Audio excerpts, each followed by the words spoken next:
दर्शकों को स्वागत है आपका विधि संचर न्यूज में। मैं हूं कृष्णकांत से घरी। अब देखते हैं दिन भर की खास खबरें।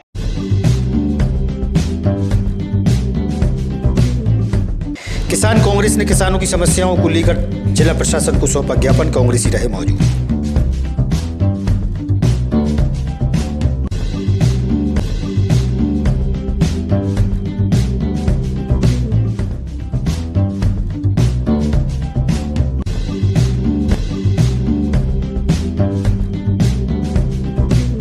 लटेरी के सांदीपनि स्कूल के 9वीं कक्षा का परीक्षा परिणाम रहा 26%, जबकि स्कूल प्रबंधन ने परीक्षा परिणाम का ठीकरा फोड़ा बच्चों पर।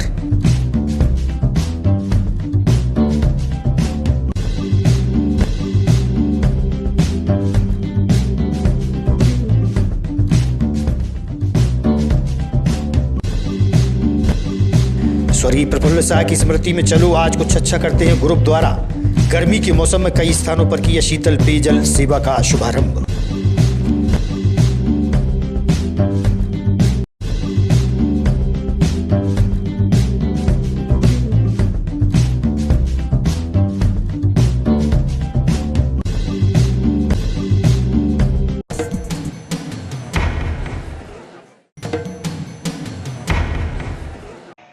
अब खबर विस्तार से। किसान कांग्रेस द्वारा किसानों की समस्याओं को लेकर एसडीएम को ज्ञापन सौंपा गया। कांग्रेसी कार्यकर्ता सहित कांग्रेस के जिलाध्यक्ष मोहित रघुवंशी और विनीत दांगी भी मौजूद रहे।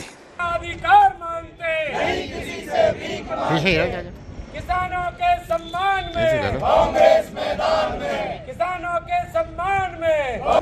किसानों के हित में गेहूं की सरकारी खरीदी 4,000 रुपये प्रति क्विंटल की दर से की जाए। अतः आपसे निवेदन है उपरोक्त मांगों पर गंभीरता से विचार करते हुए आज किसानों की विभिन्न मांगों को लेकर हमने किसान कांग्रेस की तरफ से ज्ञापन दिया है, जिसमें प्रमुख रूप से सोसाइटी ऋण जमा करने की तारीख बढ़ाकर 30 अप्रैल की जाए उसके लेकर, क्योंकि अभी किसानों की फसल आई है और 28 मार्च ऋण जमा करने की आखिरी तारीख है और सरकारी खरीदी 1 अप्रैल से शुरू होगी। जब किसानों के पास पैसा ही नहीं आएगा तो वो ऋण कैसे जमा करेंगे। दूसरी प्रमुख मांग है कि अभी अतिवृष्टि एवं ओलावृष्टि से किसानों की फसलों में बहुत नुकसान हुआ है, उसका तत्काल सर्वे कराकर मुआवजा दिया जाए और उनको बीमा राशि दिलाई जाए। ऐसी सारी मांगों को लेकर हमने आज ये ज्ञापन सौंपा है। सोयाबीन तेल जो है ट्रेड डील में टैक्स फ्री सरकार ने किया है, उसको टैक्स फ्री कैटेगरी से हटाया जाए ताकि किसानों को सोयाबीन का उचित मूल्य मिल सके। इन सारी मांगों को लेकर आज हमने एसडीएम महोदय को माननीय मुख्यमंत्री के नाम ज्ञापन सौंपा है और हम उम्मीद करते हैं कि किसान हित में वो जल्दी निर्णय लेंगे और किसानों के हित में निर्णय लेकर वो काम करेंगे। अन्यथा किसान कांग्रेस इसके लिए उग्र आंदोलन करेगी। अगर ऋण जमा करने की तारीख नहीं बढ़ाई गई तो हम पूरे जिले में चक्का जाम करेंगे। आज भी पूरे विदिशा जिले में अलग अलग तहसीलों में ये ज्ञापन दिया जा रहा है किसान कांग्रेस को। मध्य प्रदेश किसान कांग्रेस ने पूरे प्रदेश के अंदर एक आह्वान किया है कि किसानों की जो फसल नहीं आई हुई है और उनकी जमा करने की ड्यू डेट बैंकों की इन्होंने 28 तारीख कर रखी है, उसको लेकर और हमारे सोयाबीन में जो ट्रैक लगा रखा है उसको लेकर पूरे मध्य प्रदेश के अंदर किसान कांग्रेस के माध्यम से संपूर्ण तहसीलों में, जिला मुख्यालयों पे एसडीएम साहब के माध्यम से मुख्यमंत्री के नाम पे हमने एक किसानों की मांगों को लेकर ज्ञापन दिया है। आज इसी संबंध में हम विदिशा एसडीएम साहब को मुख्यमंत्री के नाम ज्ञापन दिया है किसान कांग्रेस के नेतृत्व। विदिशा के लटेरी के सांदीपनि स्कूल में लाखों रुपए खर्च करने के बाद भी 9वीं कक्षा का परीक्षा परिणाम 26% पर सिमट कर रह गया। वहीं स्कूल संस्थान ने सारा ठीकरा पढ़ने वाले छात्र छात्राओं पर फोड़ा है। 9वीं कक्षा के 1/3 बच्चों को भविष्य संकट में नजर आ रहा है। कक्षा 9 में पढ़ने वाले 323 विद्यार्थियों में से 87 विद्यार्थी पास बताए गए हैं। जानना चाहिए कितने बच्चे कितने पास हुए हैं। 9th में हमारे 332 छात्र परीक्षा में बैठे थे, जिनमें से 87 बच्चे पास हुए। क्या कारण रहा इतनी तरह से बुरी तरह से बच्चे फेल हुए? बच्चे हमारे यहाँ कक्षा 8 से आते हैं, उनको ज्ञान बहुत कम रहता है। हम लोग काफी मेहनत करते हैं, लेकिन कुछ बच्चे भाग जाते हैं, दीवार सुनकर भाग जाते हैं और हमें डांटते हैं, फटकारते हैं। तो पालक लोग अगर हमसे कहते हैं कि आपने बच्चों को क्यों डांटा, क्यों मारा। कितना स्टाफ है? 60 का स्टाफ हमारे यहाँ है। जिस तरीके से कक्षा 9 का रिजल्ट खराब हुआ है, क्या कहेंगे इस विषय को लेकर? कहाँ शिक्षा में बच्चों को कमी रहेगा, ये क्या कारण रहा है? कहाँ चूक हुई है, इतने बड़े स्तर पर फेलियर हुआ है? 9th का जो रिजल्ट खराब हुआ है उसमें एक तो मुझे देखने में आया है कि हमारी सामाजिक विज्ञान की कॉपी जो है किसी ऐसे नए टीचर ने जांची हैं जिसने सब बच्चों को बहुत कम कम मार्क्स दिए हैं। हम उन कॉपियों का दोबारा वैल्यूएशन कराएंगे और हमने सभी पालकों से कहा है कि पुनर्गणना का आवेदन दे दें। हम दोबारा कॉपियों को वैल्यूएशन कराएंगे और कोशिश करेंगे छात्रों को निकालने की। लापरवाही यदि पाई गई तो क्या कार्रवाई की जाएगी?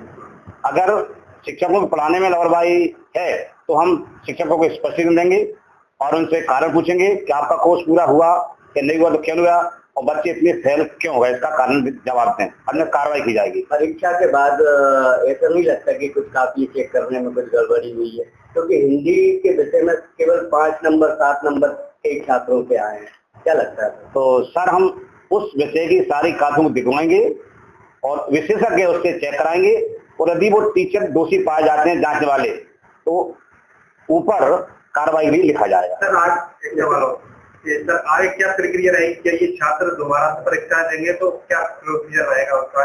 आप जून में छात्रों की चाहे एक विषय में फेल हो चाहे 6 विषय में फेल हो, जून में दोबारा एग्जाम होगा और दोबारा उनकी कॉपियों का वैल्यूएशन हम अपनी स्तर से अच्छे से कराएंगे जिससे छात्रों का भविष्य खराब ना हो। सर आज कितने टीचर उपस्थित हैं, कितने सीएल पर हैं? आज 3 टीचर सीएल पर हैं, बाकी सब उपस्थित हैं। शासकीय उत्कृष्ट विद्यालय के प्राचार्य ने बताया कक्षा 9वीं और 11वीं का परीक्षा परिणाम घोषित हो गया है। चर्चा के दौरान जानकारी दी गई। कक्षा 9वीं और 11वीं का रिजल्ट घोषित कर दिया गया है और कक्षा 9वीं का रिजल्ट 94% है और कक्षा 11वीं का रिजल्ट 87% आया। इनमें अगर आप बात करें छात्र छात्राओं कितने छात्रों ने भाग लिया और क्या स्थिति बनी? कक्षा 11वीं में 365 छात्रों ने भाग लिया है, जिनमें 41 बच्चों की सप्लीमेंट्री है, बाकी सब पास हैं।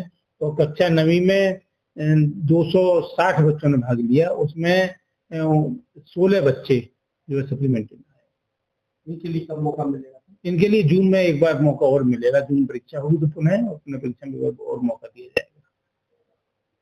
27 मार्च शुक्रवार को रामनवमी का पर्व भक्तों द्वारा धर्ममय वातावरण में धूमधाम से मनाया जाएगा। पंडित संतोष शास्त्री ने मर्यादा पुरुषोत्तम भगवान श्री राम के जन्मोत्सव पर प्रकाश डाला।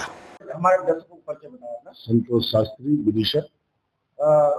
शास्त्री जी बात कर लेते हैं, रामनवमी कब है और क्या महत्व है इसका? रामनवमी ये जो है 27 तारीख में है और रामनवमी में भगवान श्री राम का जन्म का विवरण है। नवमी तिथि मधुमास पुनीता शुक्ल पक्ष अवजित अति प्रीता। नवमी तिथि मधुमास जिसको कहते हैं, इसमें भगवान श्री राम जी का जन्म हुआ है और भगवान का राम का जन्म समस्त लोगों के लिए हितकारी, देवता धनुष मानव किन्नर दैत्य सबके लिए शुभकारी रहा है। भगवान ने दैत्यों का संहार करने के लिए, भक्तों पर कृपा करने के लिए, देवताओं की कार्य सिद्धि के लिए राम का अवतार लिया है। राम अवतार लेने का तात्पर्य यही है कि भगवान स्वयं राम के रूप में यहाँ आकर के इस धराधाम पर अपने भक्तों के लिए, जनमानस के लिए ये संदेश देते हैं कि किस प्रकार से इस मनुष्य जीवन को चलाना है, किस प्रकार से इसको जीना है। खुद स्वयं राम ने मनुष्य के जीवन पर चलकर आदर्श स्थापित किया है मनुष्य के लिए। वरिष्ठ समाजसेवी स्वर्गीय प्रफुल्ल शाह की स्मृति में चलो आज कुछ अच्छा करते हैं गुरुद्वारा गर्मी के मौसम में राहगीरों व आमजनों के लिए शीतल जल सेवा शुरू की है। शहर में कई स्थानों पर 6 से 7 लगभग स्थानों पर शीतल जल सेवा प्रारंभ की गई। इस मौके पर शहर के वरिष्ठ और समाजसेवी भी उपस्थित थे।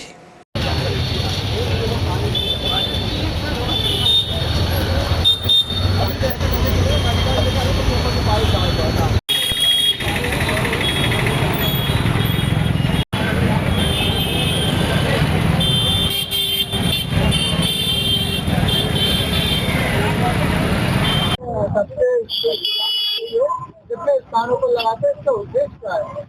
मेरा नाम कुलदीप शर्मा है। ये जो प्याऊ की व्यवस्था है स्वर्गीय श्री प्रफुल्ल शाह जी की स्मृति में, उनके पुत्र जो है डीके शाह जी समाज सेवी है, जो हर साल पिछले 10-15 साल से तो मैं ही देख रहा हूँ, शहर के जो मुख्य स्थान है जहाँ जहाँ लोगों का आना जाना ज्यादा रहता है, जहाँ पर पानी की व्यवस्था नहीं रहती है, वहाँ पे प्याऊ की व्यवस्था की जाती है। स्टेशन पे की जाती है, यहाँ कोतवाली के सामने की जाती है, ईदगाह चौराहे पे की जाती है और अस्पताल में की जाती है। राहगीरों को पानी आराम से मिल सके, ठंडा पानी मिल सके, गर्मियों में दिक्कत ना हो, इसलिए ये सेवा भाव से वो करते हैं हर साल। मैं राजीव ताम्रकार श्री प्रफुल्ल शाह जी के स्मृति में उनके परिवार द्वारा हर साल लगाई जाने वाली ये जल सेवा इस साल भी गर्मियों को देखते हुए अभी शुरू की गई है और ये एक बहुत ही सराहनीय प्रयास है। मैं उसके लिए उन पूरे परिवार को बहुत शुभकामनाएं और साधुवाद देता हूँ। इन दिनों डीजल, पेट्रोल और गैस की किल्लत की समस्या सुनने में आ रही है। इन्हीं चर्चाओं के दौरान एडीएम अनिल डामोर द्वारा बैठक रखी गई। बैठक के दौरान सभी गैस संचालक भी उपस्थित थे। इस संबंध में एडीएम अनिल डामोर और खाद्य आपूर्ति विभाग अधिकारी अनिल तंतुबाई से हुई चर्चा।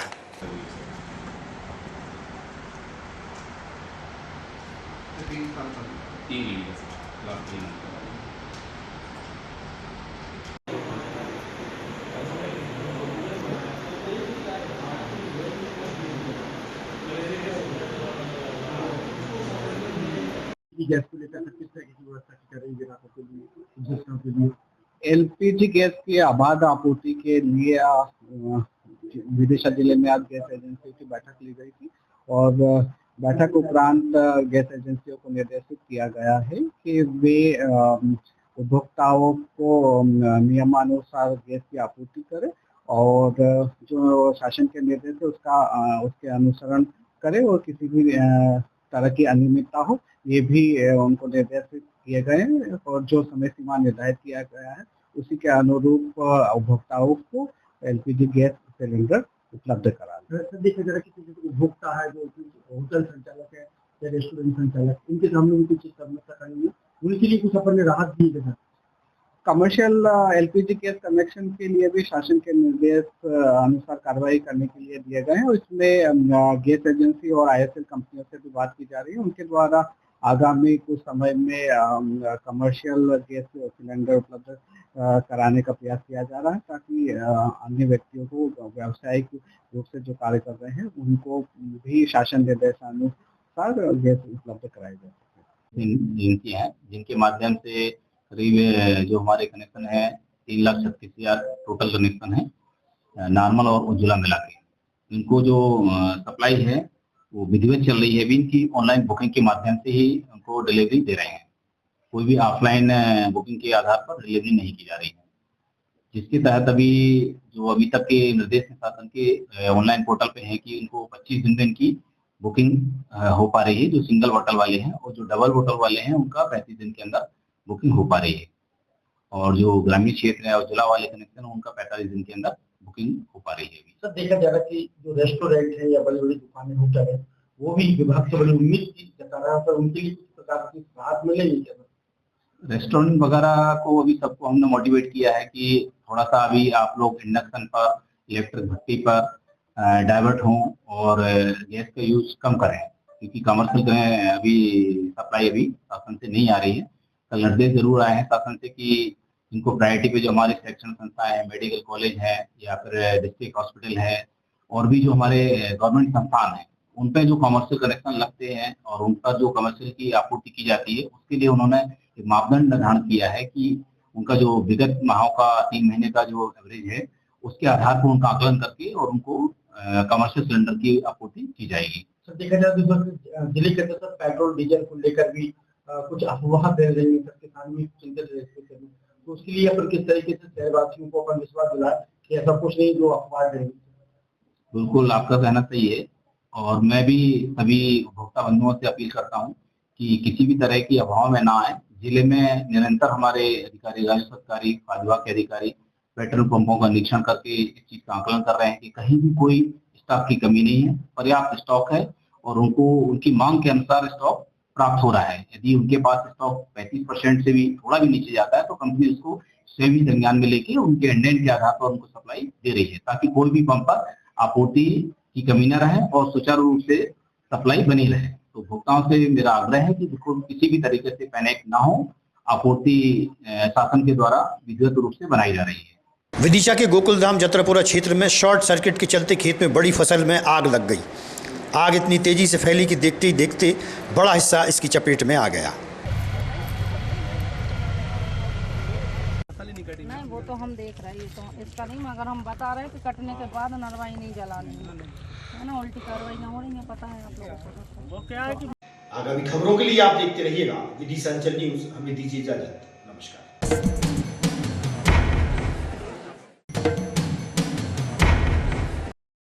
खरी फाटक रोड ओवरब्रिज के नीचे पुरानी HDFC बैंक संपूर्ण सुविधाओं जैसे आधुनिक फर्नीचर सहित मैनेजर केबिन, लॉकर रूम बने हुए हैं। प्रथम तल पर 1200 वर्ग फीट, द्वितीय फ्लोर पर 1200 वर्ग फीट, पास में ही एक दुकान 10 बाय 40 400 वर्ग फीट एवं मिर्जापुर मंडी के पास 25 बाय 70 वर्ग फीट जगह किराए से देना है।